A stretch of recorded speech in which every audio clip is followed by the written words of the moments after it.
Oo, hinot mga kabatch ni Ate Marife. Ayun, kumita ka mo. Sige, tetong-tong na din. Ayan, oo. Mopay nga agad eh. Okay nga naman, ma'am. Oo, sige. Alay, pag doon, inihain mo. Yan. Abati na tanan. Oo. Okay. Sige, igrit. Otro hira, igrit. Okay nga agahan yung tanan. Mga celebrities. Ayan. So, live na live tayo, from Sarah John Tacloban. So, syempre, kay i-video man natin ito, mas maganda mag-Tagalog. Para mas marami pang makaintindi. O, para mas ma-inspired pa nga mag-testing iliha, Sarah John. Okay, te? Oo, mag-Tagalog tayo, te, ha? Oo, so, pwede ka po bang magpakilala sa kanilang lahat? Okay, sige. Ako pala si Marife. Marife na lang muna yung pinito ko. Kasi controversial. Okay, so, Ate Marife, actually, Ate Marife, buyer po namin ito, January 2021. Oo, so January 22, mga sugad. January 22, COVID time. Oo, so ate, di rin na kita hindi na tayo magpapaligoy. Ligoy pa, hala. May remind ako ha, okay? Nakawala. Hindi na tayo magpapaligoy-ligoy pati. So, pwede mo ba i-share sa amin kung ano yung health concerns mo po? Ano yung problema mo sa katawan? Problema ko sa katawan, nagkaroon ako ng endometrial cancer. Endometrial cancer. So, ano po ito? Pwede mo ba bigyan kami ng konting explanation? Yung endometrial, kumbaga, lining sa mattress. Nagkaroon ako ng bukol. Way back last year, May 3, 2023. May 3, 2023, na-diagnose na may endometrial cancer ka. Ano ang stage po? Anong stage? Yung una, wala pang stage. Pag na-diagnose ka, wala pang stage. Tapos, kailangan man operahan siya.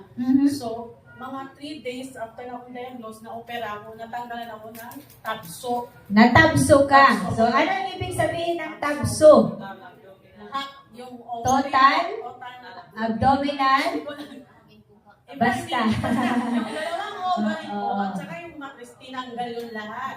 Yes, so ibig sabihin, wala lang natira. Wala na akong Oo. Mattress at saka dalawang ovary. Tapos, natanggal nun, may nakukuha pa sa amin ng mga kulani. Which is, baka sakali sa sunod na mga taon, maging bukod din, mabubukod din, baka maging cancer din. So, ginawa ng doktor, Kinuha. at binayopsi yun. Luckily naman, dahil mabay ng Diyos, so naging negative naman yun. Okay, yung kulani na Yung nakula. kulani. Pero yung after ng operation ko, naroon ako ng stages kung naging stage 3C ako. Stage 3? Yung palang cancer ko, stage 3C. Malapit na sa 4, magsusugi. Sabi ng doktor. Kung nag-4 ka, mayroon na naman nun. Stage 4. So, ibig sabihin, kalat na cancer cells pag stage 4 na. So, pero bago yan, te, kasi syempre, marami tayong mga babae dito, ano man yung symptoms na naranasan mo bago ka nag-decide na magpa-check up? Oo, kasi yung monthly period ko irregular na for how many years irregular na. That time, nagseseraging na ako. Pero naman, parang na-okay naman kung minsan. Pero syempre, medyo grabe na. Kasi 2021 siya na buyer eh. Sa totoo lang, Before pa. aminado siya na naging, tagya sa Tagalog? Anong tagya sa Medyo Tagalog? nagpabaya din. Nagpabaya siya? Diba, may mentality tayo. Kapag hindi pa grabe, hindi pa tayo magpapadoktor. Kung Ayun. wala tayong nararamdaman, hindi tayo nagpapadoktor. Usually, kailangan yun, dapat every 3 months, magpapadoktor. Magpapacheck up. Check up. Kaya nga, check up kung mayroong irregularity sa katawan mo. So, akong nangyari sa akin, parang okay naman, wala na akong nararamdaman. Until ilang taon lumilipas, nag-bleeding na ako. So, yung pag-bleeding mo, di ba? Doon na nag-start kasi 1 year ka na hindi na nakakasalang ng maayos sa unit mo. O, kasi nagtrabaho siya. So, every time na umuwi siya sa bahay, gabi naman, pagod na. So, wala nang time para mag-treatment sa Seragen niya. So, doon siya kumbaga nagkamali. Aminado si ate. Doon, nasa lahat. Yes. So, Until naging cancer. so nag-bleeding ka. Bleeding ako. Bleeding na ilang buwan po ang inabot. Matagal. Kasi bleeding, tapos na-stop 1 week. Na ito, mga 2 days, babalik na naman bleeding until bumaba na yung hemoglobin. Oh, yun yung Kailangan delikado. ako, swerohan na namin ng iron para maging normal yung hemoglobin ko. Bago ako operahan. May matutsugi ako kung operahan ako na mababata. Maliban sa bleeding po, masakit din po ba yung Wala puso? naman, kaya nga okay na ako. Wala akong nararamdaman na sakit. Okay. Parang normal lang. Hindi ba masabi, baka mag-ano na ako babae ba? Menopause. Baka menopausal stage na. Ilang taon ka na po? 47, bagata. Sabi ng doktor ko, di pa. Sabi ng doktor, hindi pa, malayo pa sa menopausal. Huwag ka munang magmadali sa menopausal stage. So ayun te, nung na-diagnose, nung sinabi ng doktor na may stage 3C cancer ka, endometrial cancer, ano yung naramdaman mo? Parang gumuhong mundo ko na ganun pala, may cancer ako. Umiyak ka? Umiyak, tapos in denial. Kasi ako man lang nagpa-check up. Pagdating sa bahay, tinatanong ng mama ko, kumusta yung check-up, pero sabi ko, wala na, okay lang. Ano lang yun daw, ganyan. Hindi mo sinabi yung katotohanan. Oo, masakit yung katotohanan, may cancer ka. Baga sa isip mo, mamamatay ka na. Kasi cancer na, di ba? Stage 3C. Ayun. So, ano nagsabi ng doktor? Nung sinabi niya na stage 3C, syempre, magtatanong ka niyan kung masusolusyonan pa ba ito, Dok? Ano yung magiging Sabi ano? kailangan mo talaga, emergency, magpa-opera ka. Mhm. So, sige, Dok, kailan? Pwede bukas. Okay. Kasi regulos na talaga ako. Sige, pagod ka bukas, din sa makalawa, nakita. So nagpa-admit ka agad. Pagod ako. So, hindi pa rin alam na parents mo? Hindi pa rin alam ng parents ko. Akala nila normal lang ng stage, gano'n. Ah. Eh, syempre, nandun ako, naoperahan ako, nalaman na may mga papel. Saan ka po nagpa-opera? Sa St. Paul's, kay Dr. Anne-Marie. So, okay. So, St. Paul's. dito lang na ospital. Yeah. Tapos, after operation, After operation ko, yun nga, binayopsy, tapos nalaman na naman na pag-biopsy after operation, naging negative. Pero, hindi ko pa alam na negative yung subri. Babalikin ako, follow-up check-up. So, ayaw ko makita ng subri kay mamamatay na ako. ng envelope po. Kaya baka mag-positive yun, totally kikemo ako. So, yun, nandun na doktor, binasa, sabi niya, sige, bibigyan kita ng treatment dahil every nagka-cancer, may therapy treatment. Hindi pala tatapos sa operasyon. So, Chemo ito. Hindi, luckily yung treatment ko therapy is brachytherapy kagaya. Brachytherapy. Para Brachytherapy. lang yun sa mga minor stages. Parang kagaya kay Ate Alma, si Bere. O yung may cervical cancer natin na, buyer din na yan na. Or ngayon, cancer survivor na. Tapos, ano ginagawa pag bina-brachytherapy? Ano yun, iniinom? O ano? Nagbabrachy ako sa itlog, kaya wala nang dito takloban, wala dito takloban. Ano procedure na Para lang ginagawa? nanganganak na normal, Tapos? maraming ipapasok doon na patapos. Marami, hindi lang 4. Tapos mayroon papasok doon na parang tube na, yun na yung radiation sa area na, yung area ng matres, Okay. tinanggal, yung area na yun. Doon, ilalagay yung tube na yun, tapos igre-radiation ka. Parang nililaser. Parang gano'n. Parang Pero, gano'n. walang sakit. Masakit lang bulsa. Bulsa. Kasi bakit? Mahal kasi. Magkano po ang bayad? Actually, mayroon ako PhilHealth, tsaka pinano ako ni doktor ng PWD, automatic mapag-cancer. So, naka-less ako, nagbayad na ako ng 78. So less na yun. Less na yun. 78K? Oo, kasi kung wala yung posting 110K. Ay, Yun. 110,000. lang yun. Every week ka isa. So, 4 weeks ka balik. So ito, yung 78K, 4 sessions na. Oo, less na yun. Okay. Tapos, nandun ako, pagpunta ko Manila, dala-dala ko syempre yung cellphone ko. Yes. Kumbaga, mula nung na-diagnose ka, Oo. naalala mo agad ulit yung Seragem. Oo, so, Doon na ako naging religious talaga until now. kumbaga, masipag na siyang gumagamit ng Seragem. Kailangan pa siguro masakit ako para Ayun. maging religious ako. Kumbaga, yun yung na-realize niya, di ba? Kasi nga, tayo, kumpiyansa kasi tayo, kampante tayo ba na, porket okay yung pakiramdam natin ngayon, oo, okay lang, hindi ako magsalang, okay man ang pakiramdam ko ngayon. So, doon na tayo pag, may malala na, sakit, no? Tsaka pa tayo nagpupursige, So, anong ginawa mo, te? Mula nung na-diagnose ka nga may cancer ka, paano mo ginagamit yung Seragem unit mo sa bahay? Yung pagsala ko mga 4 to 5. 4 to 5 times a day. Okay? Tapos, bawat salang, yes. pinaka-less doon mga 2 to 3 hours.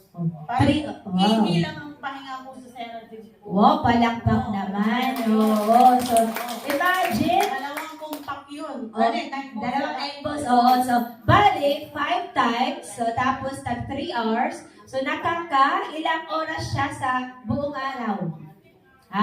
15 hours, di ba? So, narinig naman natin lahat na ihilang ang pahinga or break time, o kain lang, pupo lang, ganun. So, ganun ka sipag na sumalang sa Seragem. Ayun, Tapos, syempre, nung pumunta ka sa Maynila para magpa-chemo, brachytherapy. Pinala ko yung Seragem ko. Ang mahal-mahal ng pamatay ng Seragem. Pinamasahian? Sa aeroplano? Aeroplano. Ha? 4,800 ang pasahe. Baka may baka exist ka. Oo, kasi pag hindi ka exist, ano malay ito hiya? Ano malay ito hiya? Waray na liwat, Oo, so, 5.2 kilos man lang, ang Seragem Compact. Oo. Doon parang hindi pa nakapilimbang. Inano lang, parang pre-listral lang yung box.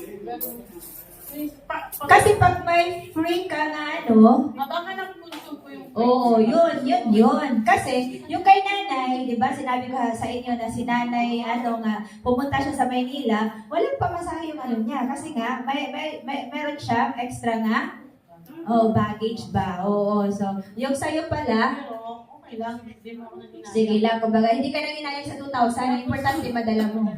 Tapos, Tapos ako Manila, wala man akong ginagawa, purong pahinga. Kaya every Monday naman yung session ko. Tapos, na-take man lang mga 2 hours yung, 1 hour yung session. Tapos 1 hour yung travel. Mga 2 hours. Oo. So, after 2 hours, balik akong bahay.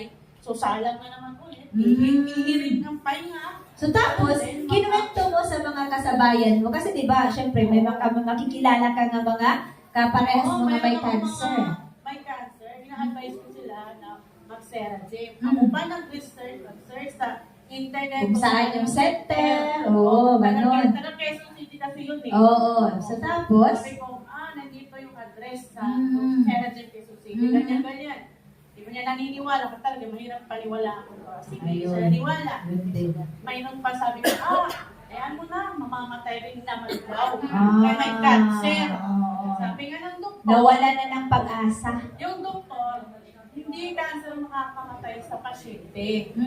Kundi, yung anxiety, yung pinag-iisip kung ano-ano. Ayun! Oo. Hindi cancer Totoo. kasi pag nag-anxiety ka, mamamatay ka talaga. Kung ano nung isip, kahit ako nag-anxiety ako, iyak ako na, ano ba, katapusan ko na ba? Oo.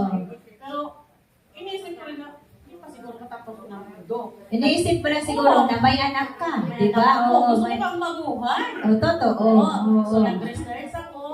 Yun, may nakakabilo ko po mga cancer patient.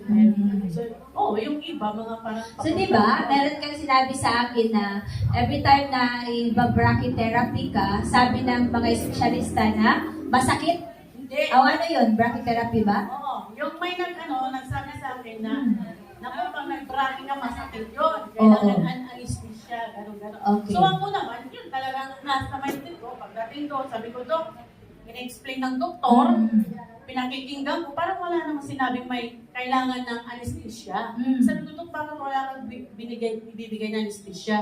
Kasi sabi ng friend ko, nag-brachy siya, gano'n din ang sakit sa akin. Bakit may anesthesia, ako wala. Sabi mo, naniniwala ka naman sa Marites. Mm. Wala yun. Maniwala ka sa akin dahil akong doktor. Mm. Ngayon, sabi niya, wala naman talagang sakit. Sabi niya, kung talagang maramdaman mo masakit, sa susunod na session, bibigyan ka na ng anesthesia. Ah. Pero syempre, additional na naman yun. Ah, Kailangan bayad. ng doktor. Oo. Okay. Ngayon, pakiramdaman mo muna. So, yun, natapos ang unang session. Wala naman kahit kirot. Pero may Wala. sinabi ang doktor na after brachytherapy session, meron kang mararamdaman ng itong mga Sa kwan yun, ma'am. Sa CT scan. Pinagtukan mo. Oo. Kasi dito last week, whole abdominal CT scan ako. Mm. Yun ang requirements namin every year. Pag nagkatungtong ako ng 1 year, Mhm. lucky na yun na nakaabot ako ng 1 year yung life ko. Nabuhay So, ka. nabuhay ako. Nakasurvive ako sa cancer. Mm. Walang nag-recurrent, walang nag-metastasis. Wala bang So, wala. oh, hindi lumaki, hindi lumami. Oo. So, kailangan ako mag-whole abdominal CT scan. Mhm. Yung whole abdominal, may contrast yun. Yung naka-IV yun. Yung Mm. contrast, gamot yun. Mhm. May friend na ko rin na ganyan ng Naranasan? Oo, nag-CT scan siya. Siya mismo nagsabi, Day, masakit talaga yung contrast. Once na pumasok yung gamot sa kamay mo, mapapasigaw ka. Mahakdi. Oo, siguro. Oo. sabi ko naman, di yata totoo yun. So, pagdating na doon, sasalang na ako sa CT scan, Mm. nakaswero kasi may injection parang lang. Oo. So, pinalitan yun, may inabit na naman na doon Yes. ang gamot. Mm. Sabi nung nurse, Ma'am, huwag ka lang mabibigla. Mhm. Bibigyan kita ng babala. Once na pumasok yung gamot, talagang masakit. So, naalala ko yung friend ko. Oo. Talaga, totoo siguro. Totoo pala. Oo, nurse na naman yung nagsabi. Oo. Masakit. Tapos, ang gagawin mo, sumigaw ka na lang, pero huwag kang malikot yung katawan mo. Kaya di pwede kahit sinasasikan ka na. So, sisigaw ka lang Sisigaw ng na lang. Darna. Oo. Tapos, pag pinasok ka na daw doon, Oo. mararamdamang init ng katawan. Ah. Epekto ng gamot. So, ayun na worried ko, no, ay okay lang daw yun. Mm. So, yung dalawa na yung binabantayan ko na. Oo. Ito, pagpasok. Oo. So, no choice na ako. Di na ako pwede Umatras. tumakas. Oo. Nakatali na akong tiyan. Oo. So, tutorturon na ako isip ko. So, ginawa ko na nagdasal. Mhm. By the power of prayers, Mm. wala lang akong ibang ginawa. Magdasal lang magdasal. Tinawag ko lang ng santos. Mm. Sabi ko paulit-ulit, Lord, kahit konti, huwag naman sana Mhm. makaramdam ako ng sinasabi ng masakit na pain. Mhm. Ganon. Paulit-ulit. Hanggang natapos yung CT scan. Mhm. So, dumating na yung nurse, pinanananggal na yung tapos na siguro. Oo. Sabi ko, sir, saan na yung contrast? Oo. Di ba sabi ko, i-inject. Magtapos na ko, no? Sabi ko, ha? Yung narinig mo kanina, di ba sabi ko, 1, 2, 3, sabay pag-inject. Sabi ko, Okay. narinig ko yung 1, 2, 3, pero sabi mo, masakit. Oo, ma'am, bakit? Hindi ka ba napansin, sir? Wow, pala. By the power of prayers. Yes. Totoo yun. Totoo. So, wala ka talagang naramdaman. Maray, pati na- yung init sa katawan, wala yun. Okay. Oo. So, ayan, te, ang sunod ko na tanong, 2023, na-diagnose ka na may cancer ka. So, mula noon, ang pagsalang mo sa Serogel, 5 times a day, Yes. 3 hours Religiously. per session. Oo, per session, hanggang sa ngayon taon na ito. Hanggang ngayon, Oo. kanina alas 3 pa ako nag-cell lang ako. Wow. Natapos ako mga quarter to 5. So, ano ginagawa mo? Nagba-body points ka, then after body points, After body points, nag- nagpo-focus na ako sa dumada pa. Dumada pa ka na ba? Dumada pa ako paminsan-minsan. Oo, kasi may tahi ka pa. Oo, so, oo. Papatong ko, dinidin ko. So, bali ilang years na yung tahi mo? Magwa 1 year na. 1 year. Oo, so, May 3. pag mga ganyan, papakiramdaman lang muna. Ayun pa kasi kunting kero. Yes, so nakaano ka muna, nakahuya. nakatihaya. Oo. Nakatihaya. Okay, nakatihaya ka mo, tapos pinapatong mo yung 2 9 balls sa tiyan mo. So, ayun, te, Bali yan, Yes. bali, yung ko pala, yung CT scan, mm, nakasalalay din doon yung yung resulta. Result, yes. Sa magiging, naman mangyayari kung baga magte-therapy ba ako ulit. Oo. Kasi makikita na naman doon kung may tumubo na kahit kunti lang. Usually, yung cancer, bumabalik yan eh. sabi ng 3 doktor. to 5 months Months? pa lang. Kagaya ng yung dalawang kaibigan, papress kami ng opera, silang dalawa ngayon, yun, titemo ulit. Kasi Okay. after 3 months, yung isa bumalik. Itong isa naman, after 5 months, bumalik. Luckily, ako lang. Sige. So, at kamusta yung result ng CT scan Okay mo? na ito ng result. Oh, makinig tayo, Kai. Nandito na tayo sa sa pinaka-the best part na. Okay. Lahat ng laboratory ko muna kasi bago mag-CT scan, may laboratory ka. Okay. Creatinine. Oo. Kasi kung mataas yung creatinine mo, di pwede ka mag-CT scan, papababahin mo yan.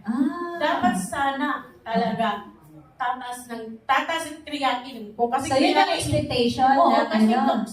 nag-radiation ako, toxin yun eh. Okay. Radiation yun. Mhm. Pumasok sa katawan ko, so may toxin ako. Mhm. So expected man, di man masyado tumaas, pero tataas pa rin ako. Mhm. Yung Ini-expect ko Rhea. yun. Okay. Oo, ang Rhea. Ang Rhea, pinakano sa normal is 0.90 or 80. Mhm. Yung sa akin, 0.82. Mhm. So pasok ako normal. Okay. Oo. Naisip-isip ko, ibukol, kung naka-seragin ka mong bagal, Mhm. yung katawan nyo mainit. Mm. So, waray panahon, bukol tumurok Mhm. ang katawan. Kasi Yes. mainit. Pati yung cancer cells. Oo, yung Oo. cancer. So, hindi talaga siya dadami. Hindi na tutubo pag mainit yung katawan. Yes, sakto sa init. Sa Oo. init, siguro. Ganon. Tapos, yun na yun, naging normal yung creatinine ko. So, Wow. nakapasok na ako mag-scan. So, bumili bang doktor? Hala. Oo, normal ba ng Rhea? Yung mga kasabayan ko, nare-reject kasi paano yung creatinine? 300 lang naman, Mm. 400 lang naman, umabot pa ng 600 for dialysis na yun. Hala. Kasi mapikto na yung kidney. So, posible din pala, no, na pag may cancer ka, pwede kang ma-dialysis din. Oo, kasi tatas. Pag tumaas, babantayan kasi ito, creatinine na direct tumaas. Kasi ang mangyayari dyan, Lalo na kung- naapektuhan yung mga internal organs sa radiation. Tama? Lalo na kung Oo. nagkengemo. Ayun. Chemo radiation, magparis ito permit. Okay. So, nung pinabasa mo na ang result, kamusta? Actually, binasa ko na result kasi may feelings ako. Baka nang, wala naman akong nararamdaman. So, Ba, wala kang nararamdaman nga bigat? Kumbaga. Kung panty ako, nasa mga 90% yung panty ko. Oh, yes. Kumpiyansa mo na Kumpiyansa okay. ko na, okay ako, kasi serotype ako. Yes. 90%. Binasa ko sarili ko, tinignan ko yung result, lahat naman normal, organs normal, Oo. wala naman nag-recurrent. Oo. May mga part doon na medyo mahirap may medical, Term na. research ko talaga, maliliit na mga words na research ko. Oo. Parang, sabi ko, perfect naman, okay naman talaga. Pero mas maganda kung doktor magbabasa. Yes. Perfect yung doktor. Okay. Mas makukumpanti ako. Mhm. Pero ganun pa rin, kinakabahan ako.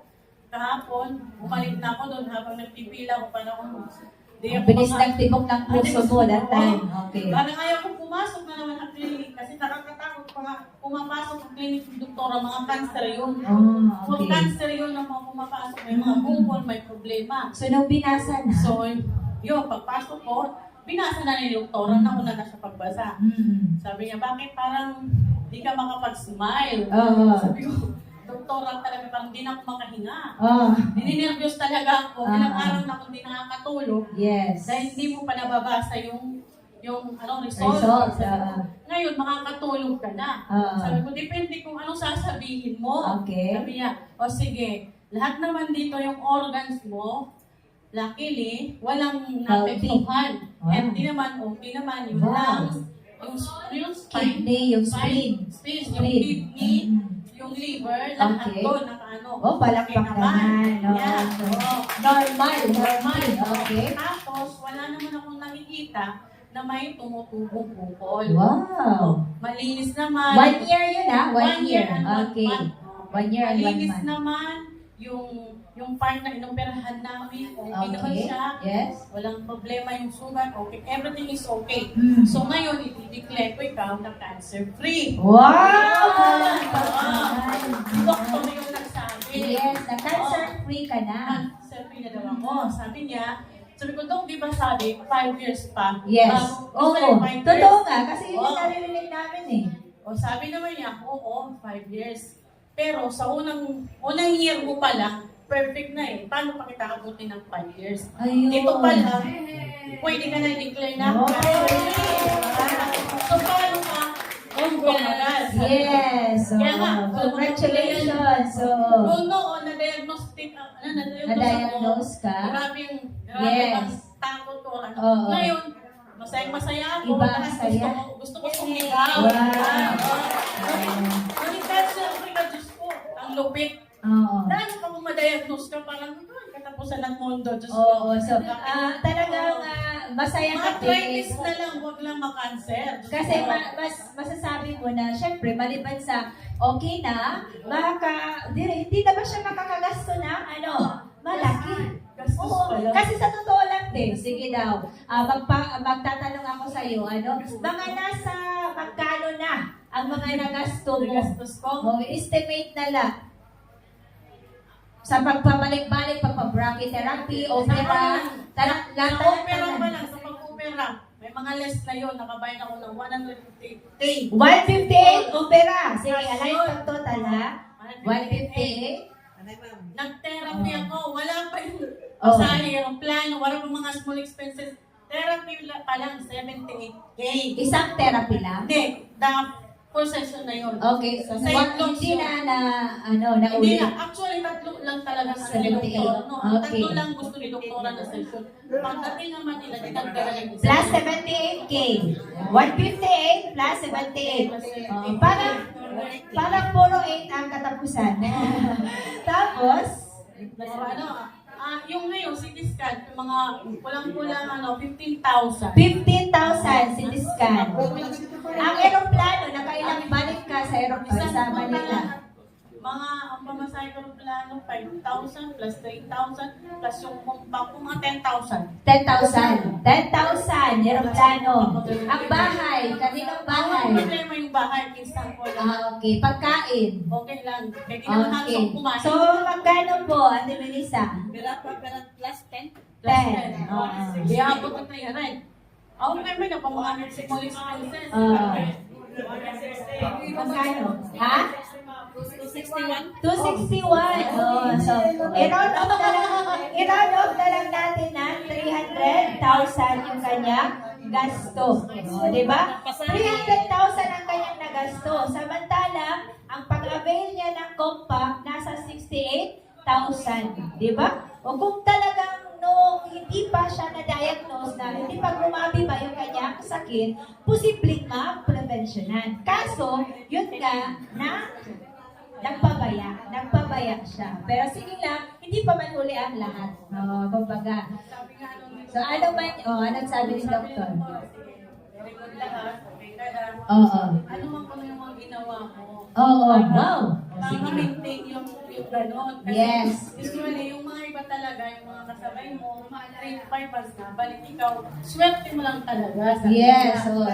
So anong sinabi mo? Sabi ko, yung una, syempre, yung prayer. Oo. Prayer. Yes. talaga. Pangalawa, sinabi ko na rin, nag-Seragim ako doon. Tapos ano sabi ng Sabi niya, Doktor? ano ba yung Seragim? Sabi ko, yung parang... Thermal massager. Sabi mo. Mainit yun, Dok. Oo. Sabi niya, mainit yan pala. Sabi niya. Kasi yung katawan natin, pag talagang mainit yan, imposible yan po rin, paano ng bukol. Ayun. Kaya, Di ba? dapat pahinga. Kaya, kailangan maraming totoo. So ano ngayon yung magiging advice mo sa aming lahat? Kasi base sa experience mo, hindi basta-basta yung naranasan mo. Huwag kayong magpabaya sa sarili. Kung may nararamdam kahit konti, magpa-check na. Yes. Tapos, kung wala pa kayong pompa, Yes. katulad ko noon, mag-religious kayo na pupuntang sumala. Yes, sa center.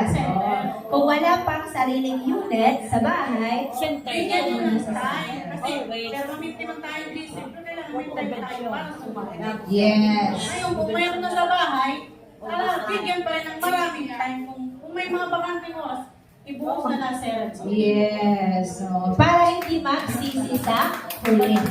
So, Kaya nga, yung second life ko lang. totoo. Kaya, unang pinapalag ko si Sarah J. Salamat sa Diyos at salamat sa Diyos at binigyan pa siya ng pangalawang buhay. And syempre, Tapos, nangako yun si Sarah J. ay oo, kay dako, malaki na siya dati. Dati kasi 100 kilos ako. Mhm. Ngayon, mabigat pa rin ang 84 kilos. Why from 100 kilos, 84 kilos na siya ngayon. Ang size. Ang size. Makinig po na tayo. Kasi,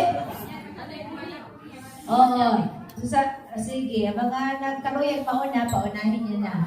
Okay, so, ang size ng katawan mo, te, Wala pa ako hindi ka pa nag-ano. sugat. Pero, una sa isin, dati kasi ako 3XL. Sa totoo lang, parang sumbahiya dati. Pero, never mo makikita ang resulta haya pagsusumba. Sa totoo lang. Bakuan, ma'am, Oo. kasi mas nakikita ko ba Yun. hapon naman. Ayan. Kasi natutunaw mag-inip. Natutunaw ang mga taba. Tawagan ako sumpa. After kuwan, So, syempre, kailangan disiplina. Na. So, kailangan pa rin disiplina. Kahit nagsusumba ka, disiplina sa pagkain. Ayun. Yan, sabayan niyo sa Sarah Jem. Okay, salamat din. Bigyan natin ng malakas sa balakpak kay Ate Maricel. Huwag ka muna umalis kay pipicturean ko yung result mo, diya? Okay, ay basta sasalang pa rin siya, ma'am. Yes. Makuha naman, pero mamiti ko. Pwede naman iiyak kay 1 year naman ang kanyang tahig. Okay, salamat din. Balakpak agad para kay Ate Maricel. Congrats,